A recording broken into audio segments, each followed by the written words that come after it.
Good morning, good afternoon, good evening. This is the D-Day. I think many people who have been following the situation in Zimbabwe have been waiting for this day because many of us were made to understand that the SADC Heads of State Extraordinary Summit will discuss, among other things, the Zimbabwe election. And according to the initial reports, this was not even discussed. This is a clip of President Mnangagwa, suppose at the airport, talking to one of the journalists. Comrade President, how did it go? Excellent. Excellent. With very successful SADC summit. Yes. Any of those pretenders who might have wanted to smuggle issues over here, did they get? No, these things happen in society. Not everybody is a priest. So you find these things happening, but we are so alert that we're going to deal with things that are relevant to the summit, which was called.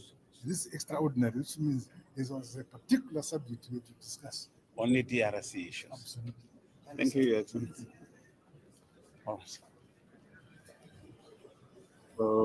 According to Mnangagwa, it was only the DRC that was discussed. But in reality, it was actually more than the DRC. SADC has since issued a communiqué on the SADC summit. And in it, the Zimbabwe elections were mentioned. So they were discussed. And this is what the communiqué actually said. The summit received an update on the election in the SADC member states and noted the report of the SADC Election Observer Mission to the harmonized elections in Zimbabwe held in August. That's it. I think most of us know that even getting the SADC election observer team to come out with such a damning report was out of the blue. Didn't expect it. In the past, SADC has always turned around and endorsed the elections, even though everybody knew that the elections were not free, fair, and credible. But this time, and full praise to the election observer team, they had actually reported based on the evidence on the ground. And their report was abundantly clear.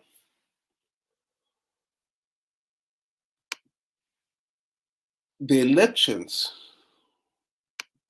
in Zimbabwe failed to meet Zimbabwe's own constitution, Zimbabwe's own electoral laws, and failed to adhere to the principles and guidelines of SADC's own governing democratic elections.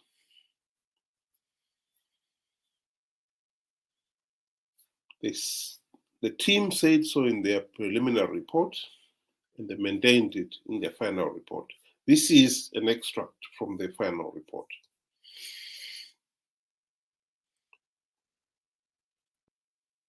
It could not have been any more clearer. So in this case here, we are facing a situation where the election itself failed to meet Zimbabwe's constitutional requirements and the electoral laws. And of course, ZANU-PF's reaction to that is that the elections were free, fair, and credible. So, as citizens of SADC, we were looking to SADC to put this right. We also know that SADC is not a homogeneous body. While they've produced these guidelines, principles and guidelines on democratic elections, SADC has never really enforced them.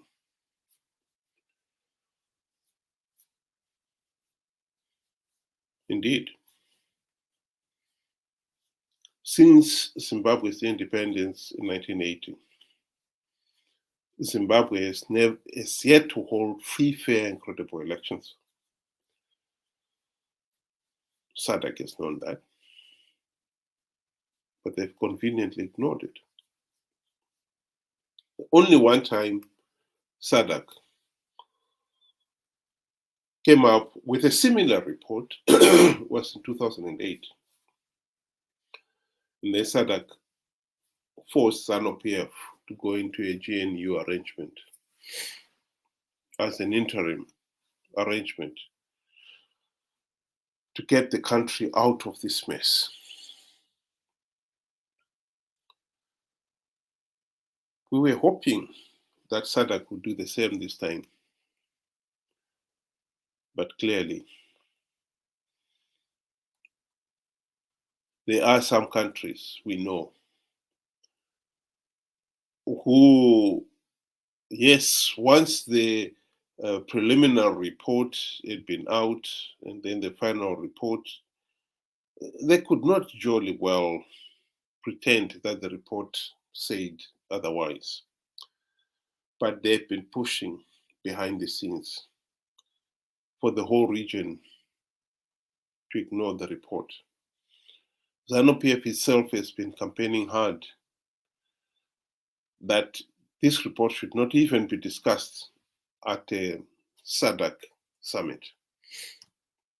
And as we heard here, even after it was discussed, Mnangagwa was prepared to say, no, it wasn't discussed. And the gentleman who was asking him in the background there is, I believe, ZBC, Zimbabwe Broadcasting personnel. And as we know, the media in Zimbabwe is ZANU-PF in all but name. And so the line of question of there are some people who wanted to smuggle other issues to the summit, he could not resist asking that. And the president was quick to assure him that no, they were not allowed to smuggle any other issues. But as we can see from the communique, it was discussed. I think those other SADC countries would not even want the issue raised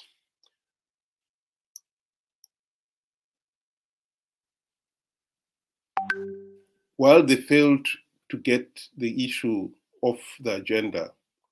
They must be pleased nonetheless that SADC is not going to do anything else to follow it up. Because from that statement, I believe SADC is not going to do anything else. There are some people who think they are going to follow it up. I don't believe so. Time will tell. But my guess is this is it.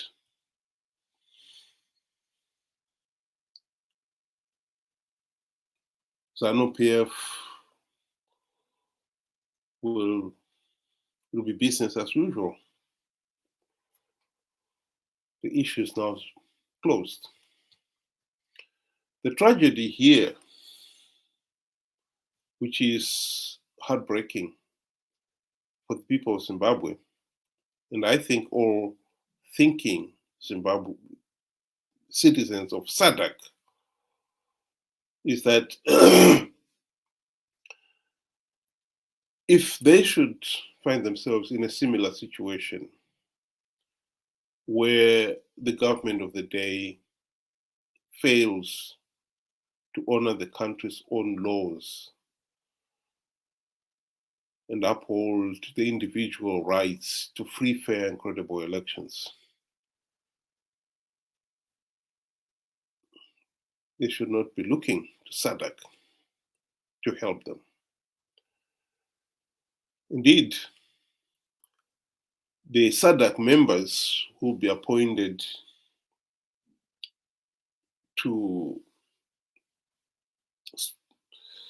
observe these elections in future, I'm sure would be tempted to revert back to the usual thing of rubber stamping whatever the SADC leaders want. In this particular case, as South Africa's ANC said abundantly clear in November last year, they did not want regime change in Zimbabwe. And so, even now with SADC, a SADC report showing clearly that ZANU-PF rigged the elections, I think South Africa's ANC government is saying, yes, they rigged the elections, but we don't want regime change, and therefore then we're not going to deny ZANU-PF political legitimacy. They don't want regime change. So they're still getting their wish, even when they know that ZANU-PF rigged the elections. For the people of Zimbabwe, this is a nightmare. If SADC had upheld the damning report, what we expected to have happened next is that ZANU-PF will be denied political legitimacy. And SADC will be talking of, okay, we need an interim arrangement, as happened in 2008, that will take the country back to fresh elections and then hopefully a legitimate government. In 2008, the interim arrangement was a government of national unity. And the primary purpose of that government of national unity was to implement the democratic reforms so that the blatant cheating and the wanton violence that happened in 2008 will not be repeated.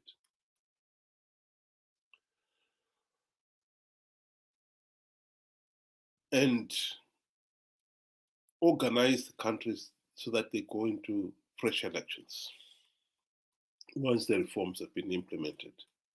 Alas, not even one meaningful reform was implemented,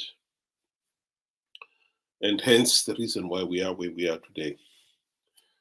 With this new, if SADC had denied ZANU-PF political legitimacy, I think what would have happened here would have been, is it going to be a new GNU comprising of ZANU-PF and CCC, which is basically the same as MDC of the past? Some of us had argued that it would be pointless because the two parties were involved in the last GNU and they failed to implement even one reform. And at best, given another chance, they will implement some of the reforms at best and leave out a lot more. It is not in ZANU-PF's interest to implement the democratic reforms. ZANU-PF created this dysfunctional political system for the purpose of making sure that ZANU-PF remains in power. ZANU-PF leaders like Emmerson Mnangagwa believe ZANU-PF has got the divine right to rule the country. And their passion is so much that they would rather burn the country down than see somebody else rule it. Of course, this doesn't make any sense in a democratic society. The people, ordinary citizens, should have a meaningful say in the governance of the country. And in this particular case, ordinary citizens should be given the right, the opportunity to have a meaningful say in who governs the country. And without reforms, ZANU-PF will continue rigging the elections. This is why it is so fundamentally important that we implement the reforms, or we have a system that allows the reforms to be implemented. SADC's decision in this matter has only confirmed ZANU-PF's position. Because as long as ZANU-PF remains in power, there will be no meaningful reforms implemented. And so now we are stuck with ZANU-PF. They've got political legitimacy, can't move them, thanks to SADC. And as long as no meaningful reforms are implemented, in 5 years' time, when fresh elections are due, it will be a repeat of the same thing. The opposition, CCC, most of them being members from MDC, know that these elections are flawed. They've known all along that these elections are flawed, but they've continued participating in these flawed elections out of greed. They also know that ZANU-PF is giving away a few gravy train seats to entice the opposition to participate. And as long as those gravy train seats are available, CCC have decided they will participate. So we are looking at a situation here where the present political system in Zimbabwe has these two parties which are now working in partnership. ZANU-PF needs the opposition to participate, to give for it to get political legitimacy. And the opposition have given up on implementing reforms so that the elections are free, fair, and credible. And so they will participate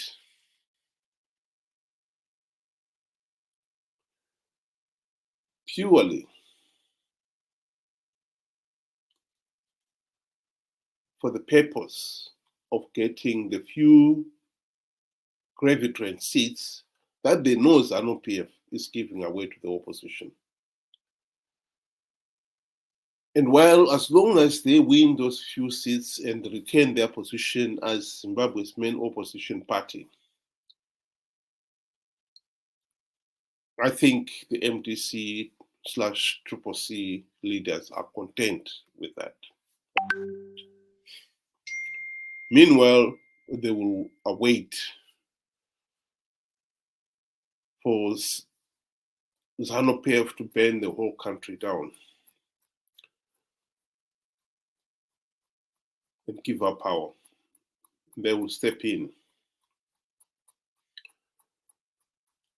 Or the hope with the people will be so desperate for change, they'll push for change.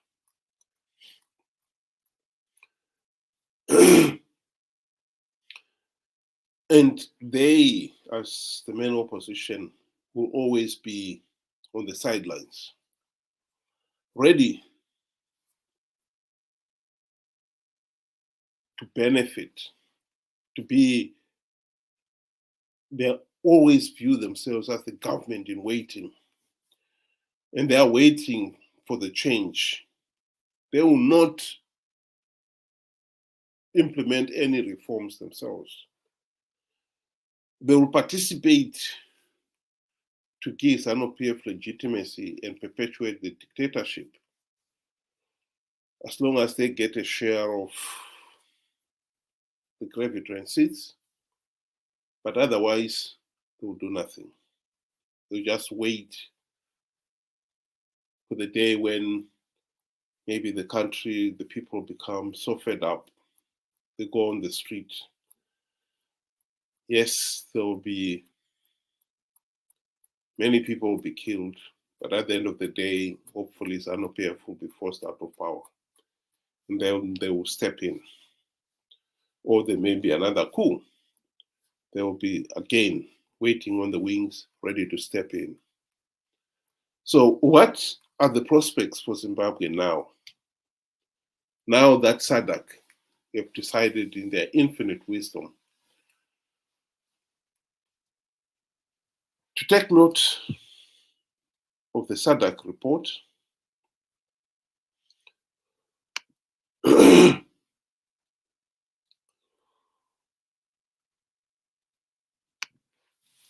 do nothing, which is what they've done, which I think is what they are intending to do. I think they've just condemned Zimbabwe to a position where we are really, truly stuck.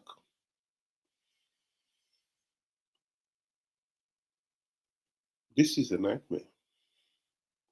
The opportunity we had that had been created by the SADC report to force, to declare, to deny ZANU-PF legitimacy and make sure that we've got some interim arrangement that will implement the reforms. They've just snuffed it out.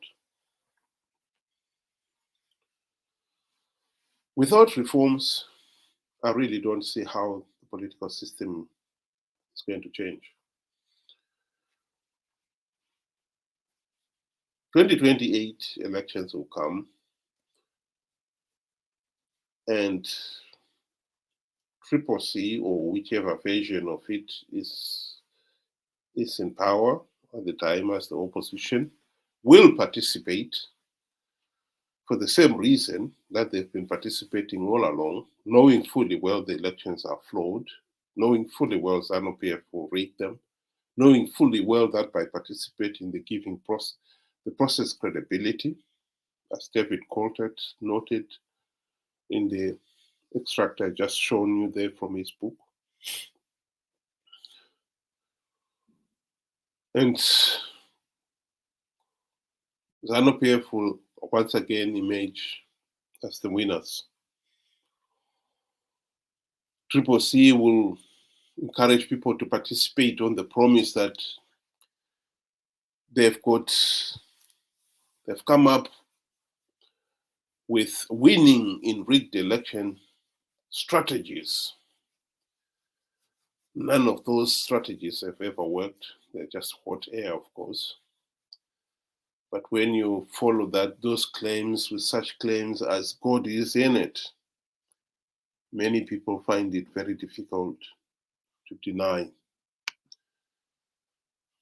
They accept that as fact, which is really a pity. The people themselves have got to wake up to the reality that MDC, CCC, will never implement any meaningful reforms. And by participating, they are only helping to give ZANU-PF legitimacy and thus perpetuating the dictatorship. This is the reality.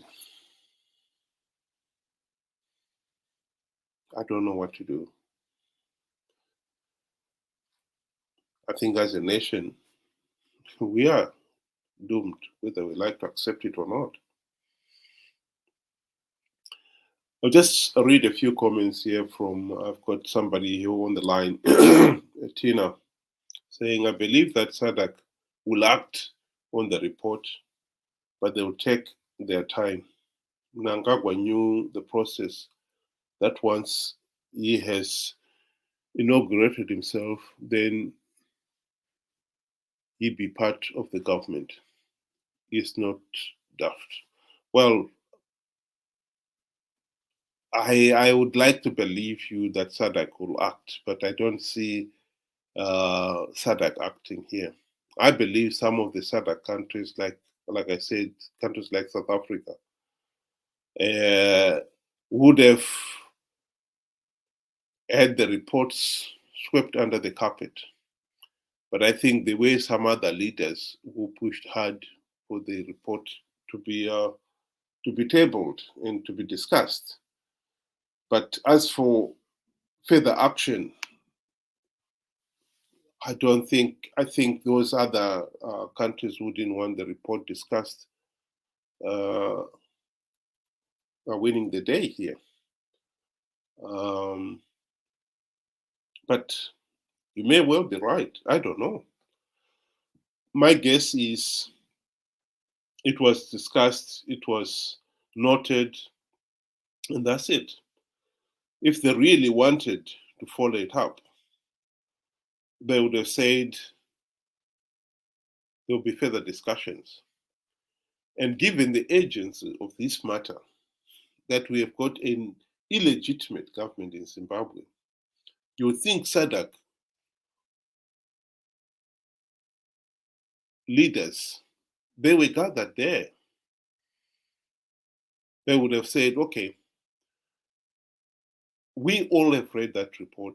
The elections were flawed and illegitimate, and therefore then the result cannot be accepted. They should have confronted their colleague, Mnangagwa, and say, no, these elections were not free and credible. They failed to meet SADC's own guidelines, and therefore then you cannot be legitimate. And acted to put an end to this circus. They did not. Why? Yes, maybe they will still act. They take their time to make these decisions and to act. Maybe. But I don't think so. I think it's because some of the SADC countries did not want to see regime change in Zimbabwe. And they were determined to see to it that that did not happen. And they're having their wish. But time will tell. I would be absolutely thrilled if I should hear that there is a SADC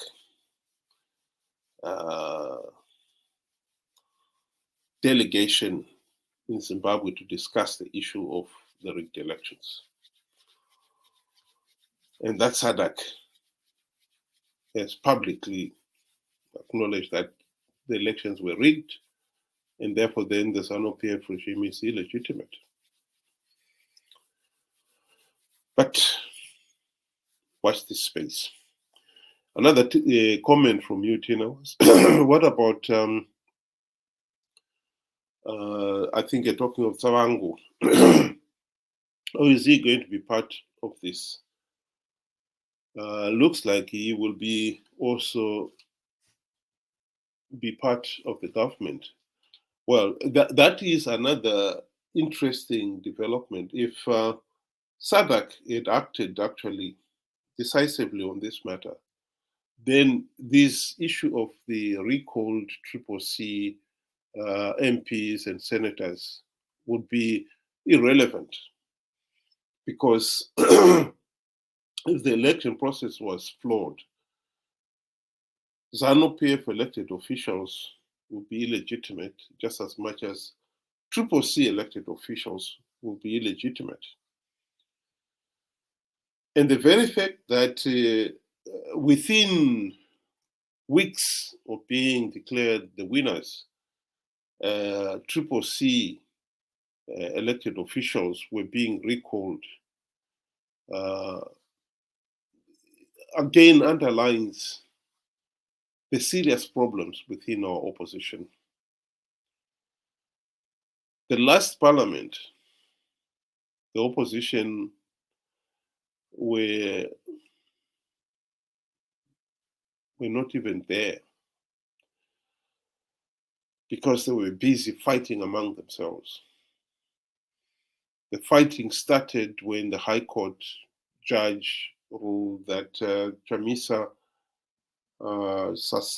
ascension into the position of leader of MDC Alliance had been unconstitutional, resulting in a number of people being recalled by then the new leader, Tokosan Kupe. And when she lost that position to Douglas Manzora, he too had a go at recalling a number of MDC Alliance elected officials, and the whole MDC opposition spent more time fighting among themselves than holding the government of the day to account.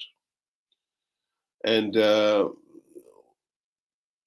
with this present government and the infighting in CCC, I think it is already clear that the infighting among themselves is more important than holding the government to account. Like I said, MDC, CCC have given up on implementing reforms. They are participating in these flawed elections, knowing fully well that the process is flawed, and that by participating, they are giving ZANU-PF legitimacy. But they're participating regardless, out of greed. The problem with Zimbabweans is that I think we have been very slow in picking up that basic reality. This is what David Coulter admitted in his own book following the 2013 elections. But unfortunately, many Zimbabweans out there still refuse to accept that reality. That is the tragedy of Zimbabwe.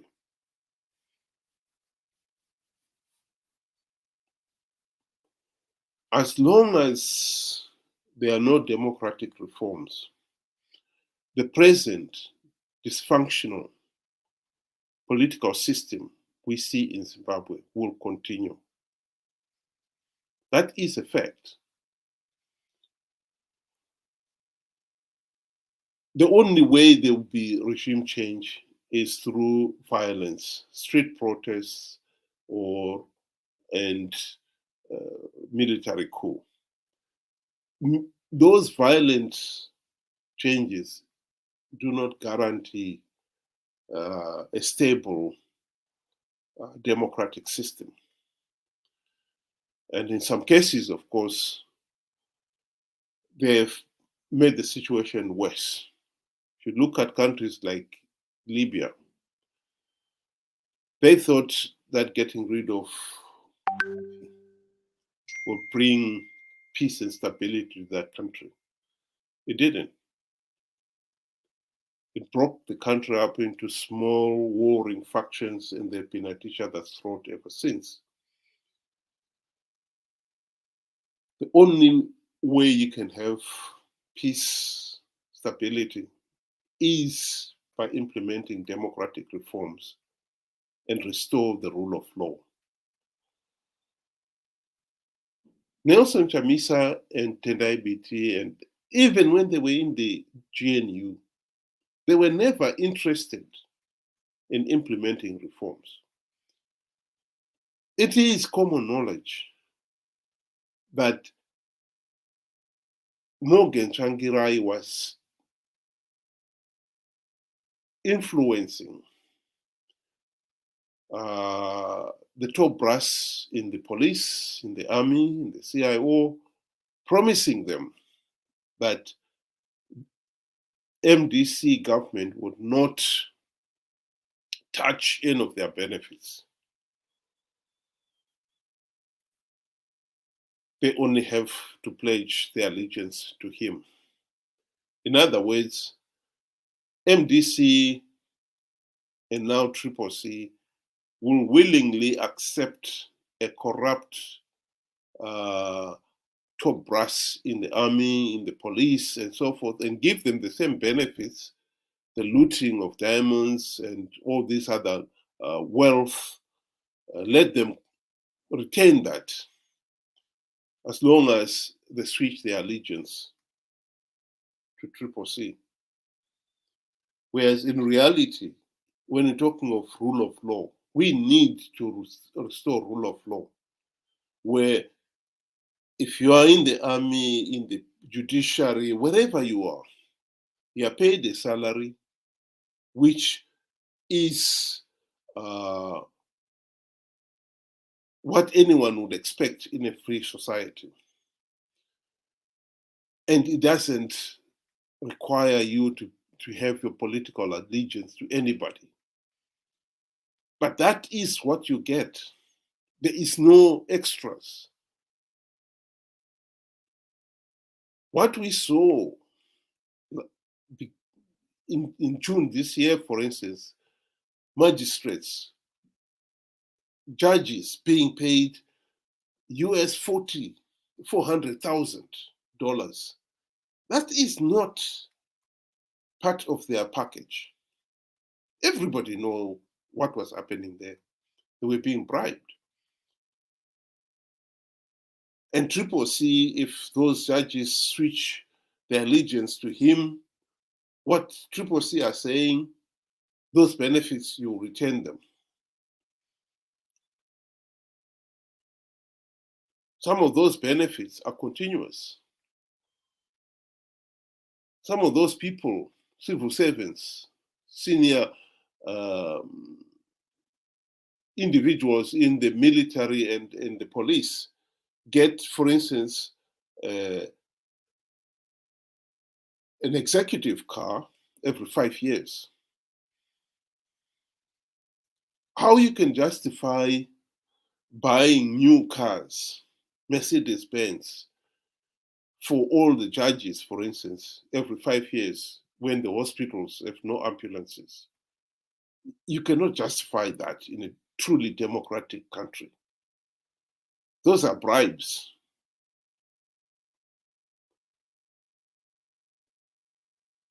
That should be accepted. We cannot deny that. That is what we are dealing with here. That is the problem. At the present moment, like I said, CCC has no intention of implementing reforms. They would have implemented them if they wanted to. They had the golden opportunity to do so. They did not. Ever since, CCC's plan is to participate in the flawed elections just to maintain their position as the main opposition party. In return for that, ZANU-PF is giving them these gravy train seats, and ZANU-PF benefits from that by getting political legitimacy.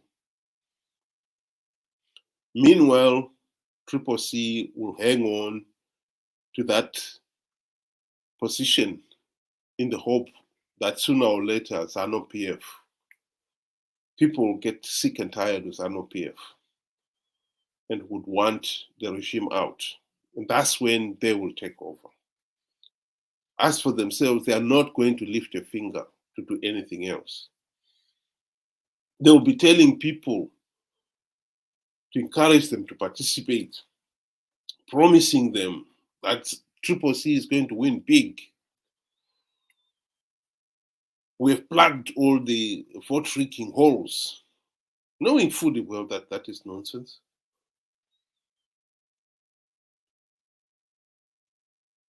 And as long as people buy that nonsense and participate,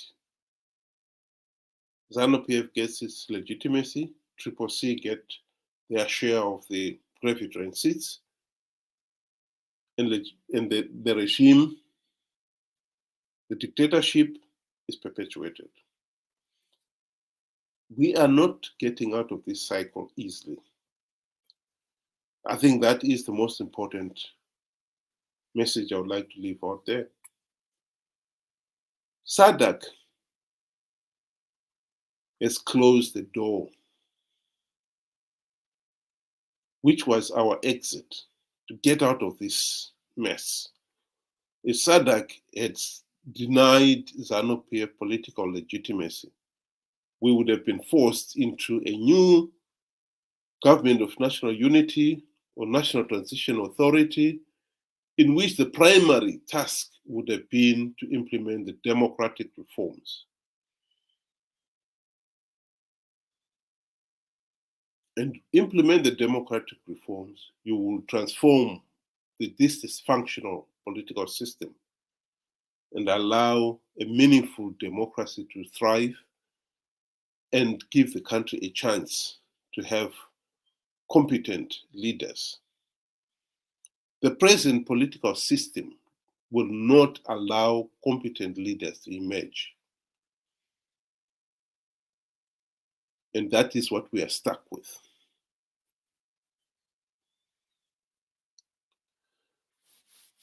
With that,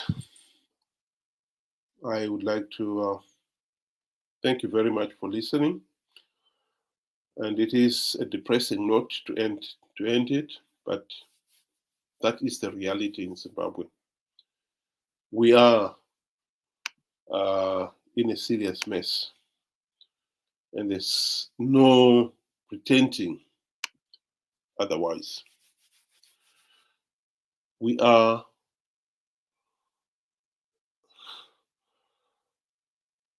taking a step in the dark.